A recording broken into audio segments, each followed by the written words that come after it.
guys, welcome back. Episode 5, fifth part of the Clear Path or the Clear Method. Kind of excited. You learn a bunch of things, and one of them is if you start a podcast, if you start a channel, if you do anything, not a lot of people get past 4 episodes, let alone jump into the 5th. So I'm kind of excited about that. I'm pretty dedicated to keep moving forward and doing some things.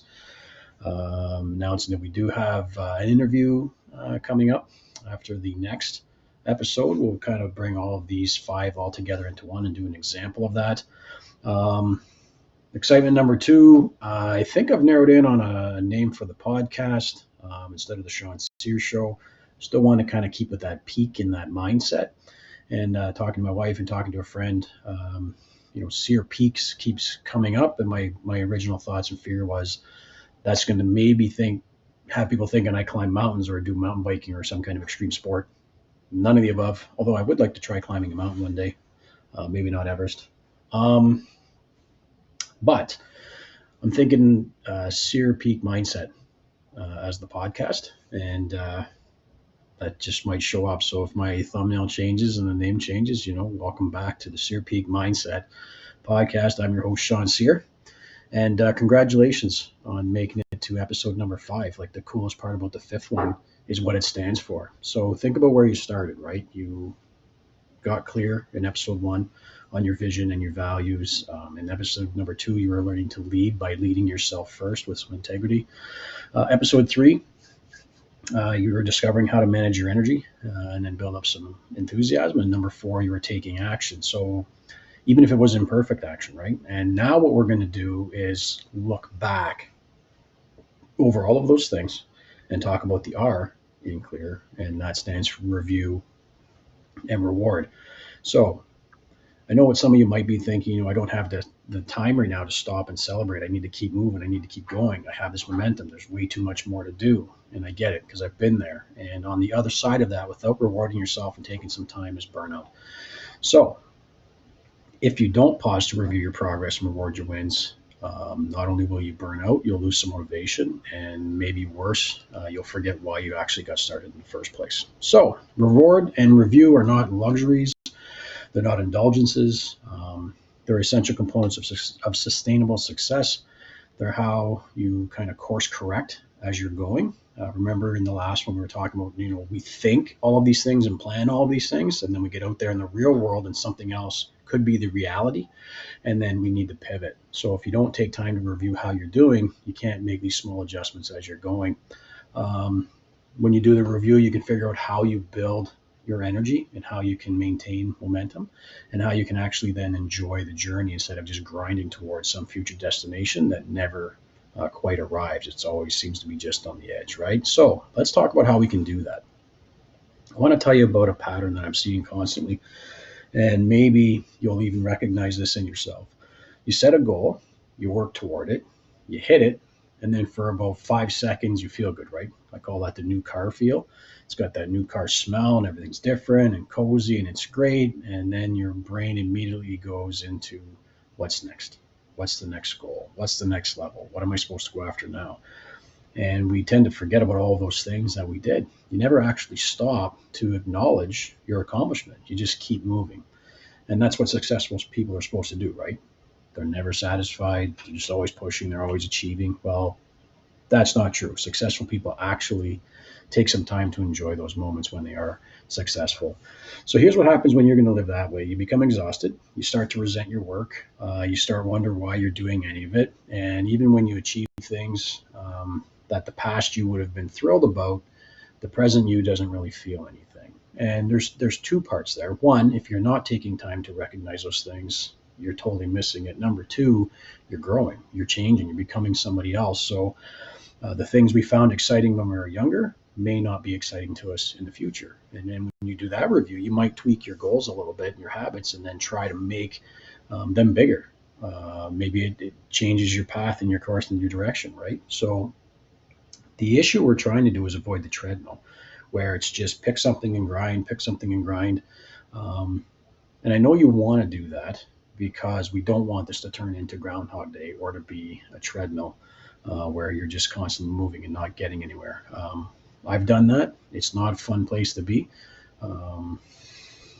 and it's a long road sometimes to get out of that. So um, let's talk about someone. We're going to call this person Lisa. Um, Lisa was a go-getter, lots of energy, a lot of drive, and was crushing everything by all external measurements and metrics. Right? She'd grown what she had from zero to multiples, and did that over a short period of time, and built a team in the process, and like was just anything that was put in front of her by herself, sometimes others, just hitting it right, knocking out of the park. So I decided to ask her, with the R, how do you feel about these accomplishments? And she said, I guess I'm proud, right? I just keep thinking about how far I still have to go. Um, she wanted to hit seven figures, and she said her competitors are still ahead of her, and there's so much more to do, and on the list goes, pushing everything off into the future. And she couldn't really sit back and enjoy her success because she never really stopped to acknowledge anything. Every win was instantly overshadowed by the next goal, and then she was chasing a finish line, and this finish line just kept moving because she kept moving it. And here's the insidious part: she thought that this was discipline. She thought that constantly pushing herself was what kept her successful. Now, I'm not saying to stop pushing yourself. You do need some drive, but if it's continual, you'll drain yourself. And that's what she was doing. And she was heading straight for burnout, and she couldn't see it. And the unfortunate thing with burnout sometimes leads to us quitting on our goals and ourselves. And you fall way back. And you wonder what all the energy and the hustle and bustle is about, right? So you really want to take a lot of the clear things into consideration. You want to make sure, or the clarity's there in the beginning, that you're going after what you really want to go after. But on the far end here, when we're taking a look, make sure it still is what you want to go after. Don't lose any perspective. Take some time to reward yourself through phases as you go. Pre-plan these things, right? If it's a new workout program and you're going to go and it's supposed to last you the whole year, well, maybe you give yourself a little something for the first week, and then for a month, and then for the second month, and you're making these progresses as you go, and you're winning. So celebrate these things, and just don't stop. Okay. So the power of review. Let's just talk about that first, because you can't really reward yourself properly if you don't know what you're rewarding. So review is about creating some space and time to reflect on what had happened, what you learned, what you want to do differently going forward. It's not about judgment, it's about learning. There are a few times now I've mentioned that you want to just take it in as data, all right, and then just look at it logically and tweak things as you go. Don't get emotional on yourself and beat yourself up. So here are three types of review you need to do, and you want to build these into your rhythm of the days and the weeks and the month. So your daily review, you're going to make micro adjustments, and this is a quick, like 5-10 minutes at the end of the day. Just ask yourself three simple questions. One, what went well today? Even if it was a really hard day, there's probably something that went well. The fact you woke up is a check mark in my books. What didn't go as planned, and what can I learn from it? So don't just dwell on it not working. Take a second and step back. I have therapy sessions I do every couple of weeks, and he's always reminding me to get into the drone and get yourself up and above everything and see what's going on from a faraway perspective, and then you can learn from it. And number three, what's the most important thing that I need to do tomorrow? So plan your day the night before, and just make sure you put something in each day that's important for moving you forward in the goals that you've set up. So this will keep you grounded in reality. It's going to help you spot some patterns, because they all add up over time, and it's going to prevent you from carrying all of yesterday's frustrations into today. The key is to do this without judgment. It's not about beating yourself up for things that didn't work. You're just gathering information. Then comes your weekly review. This is like a recalibration. Okay, so once a week, I like doing mine on Sundays. You take 20 to 30 minutes and you review your week. And here's a good framework. Wins. So what did I accomplish this week, big or small? Lessons. What did I learn? What surprised me? Challenges. What was hard? What got in my way? And then gratitude. What am I grateful for this week? And number 5, intention. So what's my focus for next week? And what was my focus last week? What do I need to change to keep that focus, right? So what is your intention? Brendon Burchard's big on that. If you do things with intent and intention, you just seem to get better results. So this is where you're going to start to see bigger pictures. You'll notice if you're consistently avoiding certain tasks. You're going to see if your energy management is actually working. You're going to catch problems before they become really big things like a crisis. And here's the crucial part. You actually acknowledge your wins. You start to write them down. You start to let yourself feel good about them. And I think it was James Clear that said, every decision you make is a vote for the person you're trying to become. And if you can stack up a bunch of wins and recognize those things, you'll start to see it more, and your brain actually moves you to that winning side and helps you with momentum. So number 3 is like a quarterly review. This is like a strategic assessment. So about every 90 days, you need to like zoom way out and then look at the big picture. You already know where you want to be long term down the road, and you're going to see where you are today. And if you're still sort of on target, you're trying to project where things are going to go. And with this review, you're going to want to give yourself some time. Like it's not like you're going to do 5 minutes and then 20 minutes and then say, okay, I'm going to give myself 40 minutes. You should probably take a couple of hours, and don't do it where you normally do a lot of things because you'll get distracted. Now, questions to ask yourself in this review, am I moving toward my vision, or if I drifted off course? Maybe your vision's changed because you're starting to check in on things and to seeing if this actually fits you anymore. That's the next question, is a values check, right? Are my actions aligned with my stated values, or is there a gap? And if there's a gap, now you've got to come back and review those actions and the goals and your vision against your values. Because like I said in the beginning, if they're not aligned, it's constant battle or a game of tug of war. The next one's like a progress assessment. Have some metrics out there that you can measure against. What measurable progress have I made in the last 90 days? I'm sure you've heard of the acronym for goals, which is SMART. They're specific, measurable is what the M stands for. So set something up ahead of time that lets you know you're getting there. An energy audit, like what's working for your energy management and what needs adjustment. If you really want the energy and enthusiasm and it's not there, what's missing? And have you put a proper plan in place? Maybe you are bringing in too much caffeine or too much sugar or not enough of something, or maybe you got to see a nutritionist and make sure you're not missing anything. Like that kind of stuff can happen. So as you're moving forward, just make sure you're on track with those things. And then at the end of that assessment, you're going to put in a course correction. So what do I need to start doing? What do I need to stop doing? What do I need to continue doing and give more energy to? Because those are the things that are working. If you remember the Pareto principle, that 80-20 rule, 20% of the inputs give you 80% of the results. So figure out what those are and stop wasting time on that 80% of the stuff that only gives you a 20% result. So this is where you're going to make a strategic adjustment. Maybe your original plan isn't working. Maybe it needs to change. Maybe you've outgrown a goal and you need a new one. Like that's happened where people have set the goal and they've blown past it in the first 3 months and they thought it was going to take them 12. Now what? Are we back to that new car smell and then it's gone? Do we stop? No. Adjust. Make a bigger goal. Dream big. So Lisa, the entrepreneur that I mentioned, when she did her quarterly review, she was shocked. She'd added a lot of money in revenue, hired 3 great new team members, and created systems that saved her like 10 to 12 hours a week. So on paper, crushing it, but she'd never stopped to actually see it. And that review reminded her that she was doing excellent work and she could finally see her progress and not just this gap that she kept pushing in front of her. So we took the blinders off, we let her see around and realized, oh my goodness, we're doing so good. So once we've realized that we are doing well, it's time to reward ourselves. So this is where a lot of people really struggle. I mean, how often are we so excited to give out a gift and help to other people to make sure that they're winning? I mean, it happens a lot, but we're not that good at doing it for ourselves. I think sometimes we think to ourselves that that's being arrogant or self-indulgent or selfish, having that big ego, or we think maybe we should just save the celebration for a bigger win and then ignore all this small stuff. And sometimes maybe it's society out there letting us know, hey, you shouldn't be bragging, you shouldn't be partying when you're doing good things. Like, I don't know, I disagree with that 100%. Because here's the truth. Your brain needs positive reinforcement. And when you acknowledge and reward progress, you actually are creating a positive feedback loop. You train your brain to associate hard work with good feelings. That makes it easier to keep on going. So how do you reward yourself effectively? Here's a framework you can look at.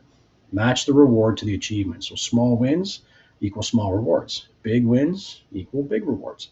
Don't wait for massive achievements to just celebrate anything. All right. Be specific about it. So an example of a micro win, you took that scary action, you made you maybe had that hard conversation, or you made that phone call you've been avoiding. Go and enjoy your favorite type of coffee, or you get to go and take a walk without having to think about all this other stuff and just listen to something you like on a podcast or a song. Maybe share with someone who actually cares about it and can help you celebrate that small win. Medium wins, okay, a little bit bigger. You've completed a project, you hit a monthly goal. Treat yourself to a nice dinner out. You deserve that. Have a day off, right? From all the stuff you can. If you're working and you're building something, and then that's your Monday to Friday or Monday to Saturday, and Sunday's kind of your day off, but you're still thinking, just take that day off, or go buy something that you've been wanting, right? You've earned it. So kind of tie the two together. And then major wins, maybe you've actually launched your business, or you've started that book, or you've hit a major milestone in something that you're already doing. Give yourself a weekend trip, make a more significant purchase, throw a little celebration with your people. That's something that I want to do. I'm going to hit a certain milestone.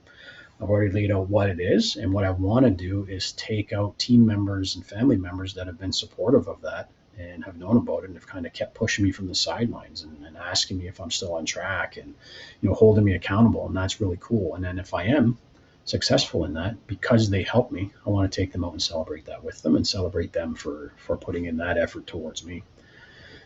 So the key is that the reward feels meaningful to you. It doesn't have to be expensive. It doesn't have to be elaborate, but it's got to mark your moment. And it's got to be something that you want. Don't celebrate with what everybody else is thinking you want. It's just like setting those goals, right? It's what matters to you.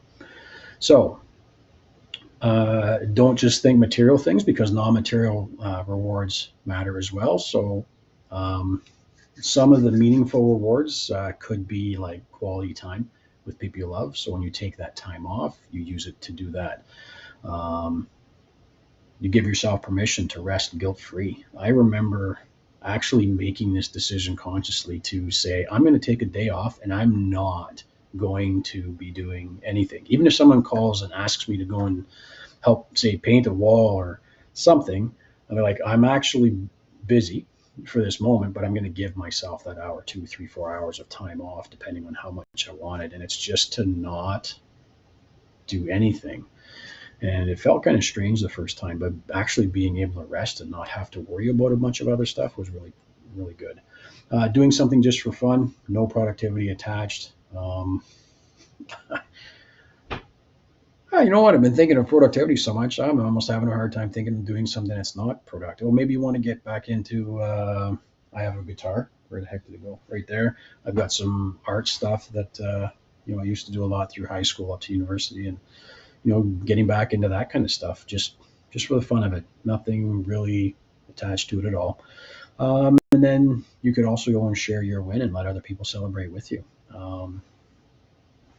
That's always fun. It's just, you wonder sometimes if your ego is going to get out there and people are going to think, well, look at this guy, he's showing off. But more often than not, they're out there celebrating with you and congratulating on the things that you've done. So I remember working with a client who would reward major milestones by taking the whole team out to celebrate. And the reward wasn't just the dinner. It was actually the connection, that shared joy, that acknowledgement of that collective effort, and recognizing everybody and everybody recognizing everyone else. And it was pretty cool. The power of self-acknowledgement, right? This one's hard for a lot of people, but it's powerful. Just look yourself in the mirror and say out loud, I am proud of myself for, what are some of the things that you've done, that you've accomplished, that you are proud of? And it will feel weird at first. I mean, talking to a mirror feels strange. Talking to a camera and a screen and a light feels weird. But it's one of those things you kind of adjust to the more you do it. And my recommendation is you do it anyway. Go and tell yourself you're proud of yourself. Here's what I've learned. If you can't acknowledge your own progress, you're always going to be dependent on all these external factors for validation, and that's no good, because if it's not there, you're not gonna ever feel like you've earned something or achieved something. And then that external validation is pretty unreliable, because if people aren't around, if those things aren't around when it's happening, it's hit and miss, right? So you need to be able to say, I did something hard and I'm proud of myself for doing it. Even if no one else notices or cares, it doesn't matter. It's you and your brain that have to notice those things. And don't be afraid to create some milestone markers. Find ways to mark some of these significant achievements so you don't forget them. I think back to when kids are growing up and they take the ruler or something and they draw the lines on a door jamb or something near the closet, and they can see how they've been growing, and the kid gets excited every time they see that they are. For Lisa, it was a wins journal. That's the only thing that went in the little booklet. And every Friday, she'd write down everything she accomplished that week, yeah, even when she was having a hard day. But when she was having a hard day, she could go back and read it and just reminded her how capable she was and how far she'd come. That's important. So, your reward and your review system. Let's get that built. So here's how you sustain momentum without building or burning out. Number one, schedule reviews. Okay. So put them on your calendar, make sure they're recurring. The key is consistency, but every day, 5 to 10 minutes. Best to do it before bed. All right. Some people like to do it first thing in the morning, but if you can pre-plan your day the night before, it just seems to go a little bit smoother for people to have that structure. Weekly review, you're going to do 20 to 30 minutes on the same day of every week. If Sunday's your day, so be it. I don't know if I would try to do it in the heat of a week where there's a lot of things going on, but I'll leave that to you to schedule on, or just your own review system. And a quarterly review, give yourself 2-3 hours at each quarter. And if you've got a team, you might need a little bit more because you'll be getting some feedback from everybody. But be sure to give yourself these times because what you measure and what you track are things that you can actually make changes with. And if you never do that, you'll probably never make any adjustments and just keep going blindly. Make sure you treat those little review sessions as non-negotiable meetings with yourself.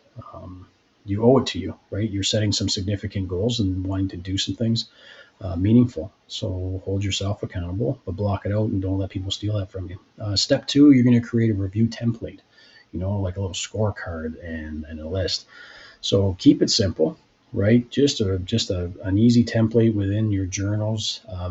If you don't want to do the whole journal, or if you don't want to create it on a computer, just have that template on a card in your journal and then write those things out.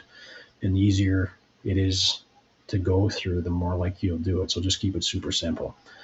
For your weekly review, use that framework that I gave you about wins, lessons, challenges, gratitude, and intention. Then create a reward menu, right? So make a list. Actually do it right now of 10 to 15 things that feel like rewards to you. And now, not you 5 years from now, not you 5 years back in the day, but just to include a range of like some small, medium, and large rewards. Some that are free, some that cost more, maybe some that are expensive, some that are just for you, some that are social. Just mark them down. You can do more than 15. You can come up with more than 15. But that's your menu. And then when you have a win, if you have a small win, take one of those small rewards, right? And if you have a bigger win, follow suit. Step 4, make sure you celebrate this week's wins. It's like, look at your last 7 days. What did you accomplish? What action did you take? What obstacle did you overcome? Did you get through all 5 of these episodes, for the Clear Method and put something together and you're actually taking action on those things? Like, write down some wins. I challenged a team member to do this.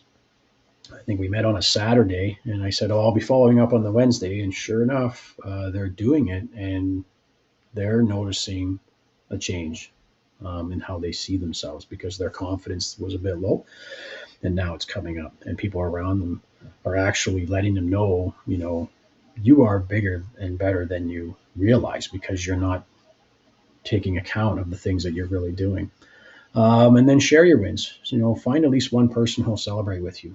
Tell them what you accomplished. Let them be proud of you, and then don't be afraid to receive that acknowledgement. It's not a bad thing. And it's not about bragging. Okay. It's healthy recognition of growth, and it deepens your relationships when you let people into your wins and not just your struggles. And then number 6, look back to see forward. So before you set your next goals, look back at what you've already achieved, how far you've come in the last 6 months. Maybe it's the last month, the last year, but whatever that time frame is, just look back and see how far you've come. And then, you can ask yourself, what if I push a little bit more? Will I get massive gains? And maybe you don't have to push more. Maybe you're right on the right path. And because it's actually giving you the time that you want to do other things other than just grinding out the single thing, the single goal. So this perspective can become powerful. It shows you that you're capable of more than you think. It proves that progress is happening, even when it doesn't feel like it day to day. So just give yourself some time and make sure you look. So all that being said, we're at the end of our 5-episode journey through the Clear method. And I want to take a moment to acknowledge something. If you've been doing the work, if you've been creating clarity, leading yourself, managing your energy, taking action, and now reviewing your progress, you're already different than you were 5 episodes ago, right? You weren't doing that before, you're doing it now. So that deserves recognition. That deserves a celebration. Please tell me below in the comments or send me an email. Just let me know that you're moving ahead and even what you did to celebrate that. So success isn't just about the destination, it's about who you become in the process. And if you don't pause to notice and celebrate that transformation, you're going to miss the whole point. So in our next episode, episode number 6, we're going to bring all 5 elements together. We're going to show you how clarity, leadership, energy, action, and review/reward work as an integrated system, how they build on each other, and how they create sustainable, meaningful success. But before we get there, I want you to do one thing.